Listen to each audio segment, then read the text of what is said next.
Hello, welcome to Coffee and Classics. My name is Christine Skiff, and I am your host today. We are beginning our podcast with the classic Halloween spooky novel Dracula by Bram Stoker. Before we dig into the text and really get into the meat of the story, I want to go over a few facts about Bram, if I might. We could go into the boring things about what year he was born and all that stuff, but that's easy to find. You can find that on Wikipedia. Just look it up. However, there are some cool things to learn about him as well. Up until Bram was about 7, he was extremely ill. He was in bed. He could not do anything. And we don't really know what he was ill with. We just know he was ill. And at 7, he got better and he started school. And I guess having to be in bed all that time, he was like, nothing's holding me back anymore. So he was top of his class. He excelled in athletics. He was the guy that everyone wanted to be. His parents, floated around Dublin society, and they were friends with Oscar Wilde's parents. So he and Oscar grew up together. And they were what we might call frenemies. They were constantly competing with each other, trying to one up each other, had this kind of rivalry, but friendship going at the same time. They went to university, as they say, together, and they both fell in love with the same woman. Her name was Florence. Let me make sure I say it right. Florence Balcombe.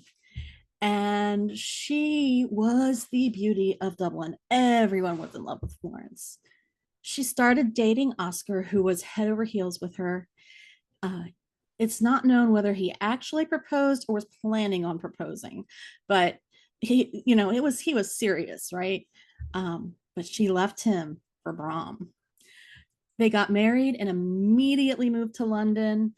Bram he had begun his writing career a little bit in university, but he was really chasing down his writing career. He was the manager of the Lyceum Theater, but he really wasn't bringing home the bacon, if you know what I mean.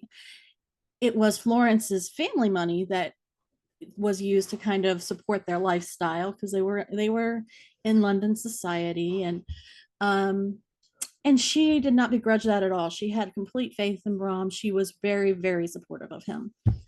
So Bram, began writing. He had this huge fanboy type relationship. Well, not even a relationship at that point, with Walt Whitman. Now, Walt Whitman was quite a bit older. If you don't know who Walt Whitman was, he was an American poet, and Bram Stoker thought he was the end all. He wrote this fanboy letter that he kept in a drawer for 7 years, because he was like, what will he think if I send it? And it was just over the top about just how much he adored Walt Whitman's work and how he admired him and all of these things, which have led to rumors about maybe him having some kind of gay type tendencies, which at the time was like very taboo, right? Walt Whitman was also very well known for being gay. As we know, if you know anything about Oscar Wilde, you know he was wild. And eventually he was arrested for homosexuality. He was actually bisexual, but he was arrested for homosexuality. And he lived loud and proud. Okay. He was out there. He was so far ahead of his time. But Bram Stoker was like, I'm just going to step back. I don't know him. He wrote this scathing op-ed for the newspaper, which just went about the evils of homosexuality. All the while, everyone he has surrounded himself with as friends, they were gay. So it's theorized that he was just kind of like, don't look at me, not me. That's him. But we can't prove that. That's maybe he did really feel that way. I don't know. But anyway, It's just an interesting kind of detail that we have. Um, about 25 years before his wife, he died. He died of something called locomotor ataxia, which is code for syphilis. That's right. He died of syphilis. Um, but his wife went on. It was such an amazing, strong woman. I want to do a whole episode just on her. She was the person who, she's the one who copyrighted Dracula. She went after the makers of Neferatu, at when that is the old black and white movie that was a direct ripoff of Dracula, and she won that case. And every single copy of Neferatu was supposed to be destroyed as per the judge's order. And she received, royalties and stuff. But one copy was hidden away, and that is how we can now watch what is considered one of the classic movies of our time. But yeah, it was a direct ripoff of Dracula. So we only have 15 minutes, and so I am going to read a little bit of Dracula, and we'll pick up again on our next episode reading more. Dracula, Chapter 1, Jonathan Harker's Journal, kept in shorthand. 3rd May, Feastrates. Left Munich at 8:35 p.m. on 1st of May, arriving at Vienna early next morning. Should have arrived at 6:46, but train was an hour late. Budapest seems a wonderful place from the glimpse which I got of it from the train and the little I could walk through the streets. I feared to go very far from the station, as we had arrived late and would start as near the correct time as possible. The impression I had was that we were leaving the west and entering the east. The most western of splendid bridges over the Danube, which is here of noble width and depth, took us among the traditions of Turkish rule. We left in pretty good time and came after nightfall to Klausenberg. Here I stopped for the night at the Hotel Royal. I had for dinner, or rather supper, a chicken done up in some way with red pepper, which was very good and thirsty. Memorandum, get recipe for Mina. I asked the waiter, and he said it was called paprika Hendel, and that it was the national dish, so I should be able to get it anywhere along the Carpathians. I found my smattering of German very useful here. Indeed, I don't know how I should be able to get on without it.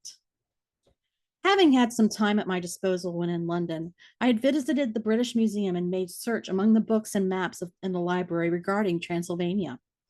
It had struck me that some foreknowledge of the country could hardly fail to have some importance in dealing with a nobleman of that country. I found that the district he named is the extreme east of the country, just on the borders of 3 states: Transylvania, Moldavia, and Bukovina, in the midst of the Carpathian Mountains, one of the wildest and least known portions of Europe. I was not able to light on any map or work giving the exact locality of Count Dracula's castle, as there are no maps of this country as yet to compare with our own Ordnance Survey maps. But I found that Bistritz, the town named by Count Dracula, is a fairly well-known place. I shall enter here some of my notes, as they may refresh my memory when I walk over my travels with Mina. In the population of Transylvania, there are 4 distinct nationalities: Saxons in the south, mixed with them the Wallachs, who are the descendants of the Dacians; Magyars in the west, and Schluckskis in the northeast and north. I am going among the latter, who claim to be descended from Attila and the Huns.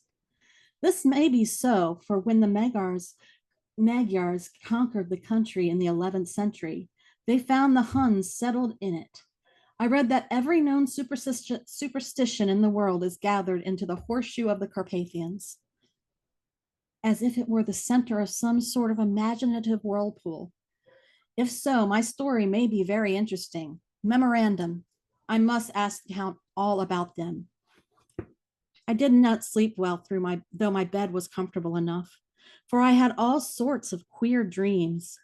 There was a dog howling all night under my window, which may have had something to do with it. Or it may have been the paprika, for I had to drink up all the water in my carafe. Or it may, and was still thirsty. Towards morning, I slept and was wakened by the continuous knocking at my door. So I guess I must have been sleeping soundly then. I had for breakfast more paprika and a sort of porridge of maize flour, which they called mamaliga, and an eggplant stuffed with forcemeat, and a very excellent dish, which they called impletada. Memorandum, get this recipe also. I had to hurry for breakfast, for the train started a little before 8, or rather it ought to have done so, for after rushing to the station at 7:30, I had to sit in the carriage for more than an hour before we began to move. It seems to me that the further east you go, the more unpunctual are the trains. What ought they be in China?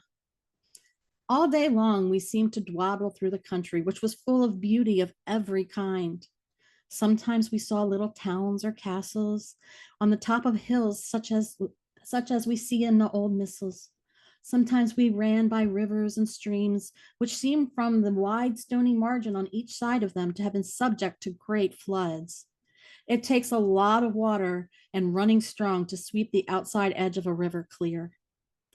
At every station, there were groups of people, sometimes crowds, and in all sorts of attire. Some of them were just like the peasants at home, or those I saw coming through France and Germany, with short jackets and round hats and homemade trousers. But others were very picturesque. The women looked pretty, except when you got near them, they were very clumsy about the waist. They had all full white sleeves with some kind or other, and most of them having big belts with lots of strips of something fluttering from them like the dresses in a ballet.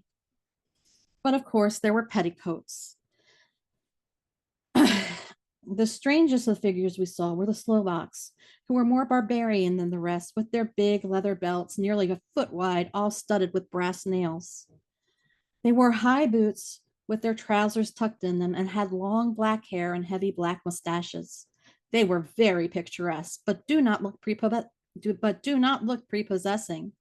On the stage, they would be set down at once as some old Oriental band of brigands. They are, however, I am told, very harmless and rather wanting in natural self-assertion. It was on the dark side of twilight when we got to Bistritz, which is a very interesting old place, being practically on the frontier, for the Borgo Pass leads from it to Bulgaria. It had a very stormy existence and it certainly shows marks of it. 50 years ago, a series of great fires took place, which made terrible havoc on 5 separate occasions. At the very beginning of the 17th century, it underwent a siege for 3 weeks and lost 13,000 people, the casualties of war proper being assisted by famine and disease. Count Dracula had directed me to go to the Golden Crone Hotel, which I found to my great delight to be thoroughly old-fashioned, for of course I wanted to see all the ways that I could of the country.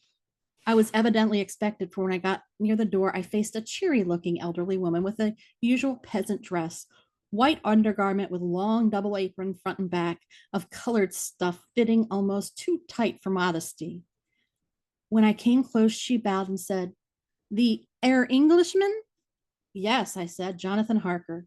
She smiled and gave some message to an elderly man in white shirt sleeves who had followed her to the door. He went, but immediately returned with a letter.